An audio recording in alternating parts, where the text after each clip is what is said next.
متتبعي الأوفياء، السلام عليكم ورحمة الله تعالى وبركاته. كي دايرين؟ لاباس عليكم؟ عيدكم مبارك سعيد. نتمنى تكونوا عيدتوا بالصحة والهنا والرزق إن شاء الله. هذا النهار غادي نقدم معكم الراس ديال الخروف مبخر. هذا ها هو، راني شوطته وغسلته مزيان وراني قطعته هنايا. دابا غادي نشرملو معلقة ديال الكمون، ها هي. غادي نزيد معلقة أخرى،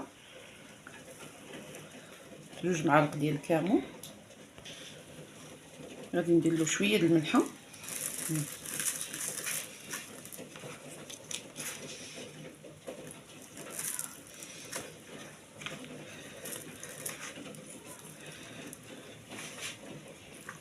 وغادي نحركو بيديا، ها انتما، باش تدخل فيه ديك العطريه اللي درت.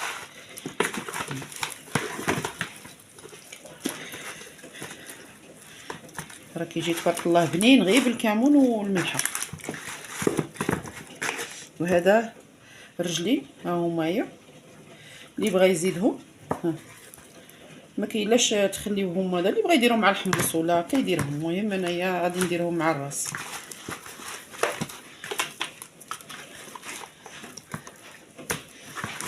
صافي غادي نخليه يرقد واحد شويه في هذه العطريه اللي درت صافي، ومن بعد غادي نديروه في الكسكاس. هذا هو اللحم ديالي ديال الراس من بعد ما طاب ليا. هانتوما تبارك الله تشوفوا كي جا. وغادي نقدمو مع شويه د الملحه والكمون والفلفله حاره. ونتمنى تكون عجبتكم القناه ديالي. بارطاجيوها مع الاحباب ديالكم والاصدقاء ديالكم باش يوصلكم كل ما هو جديد. وشكرا لجميع المتتبعين.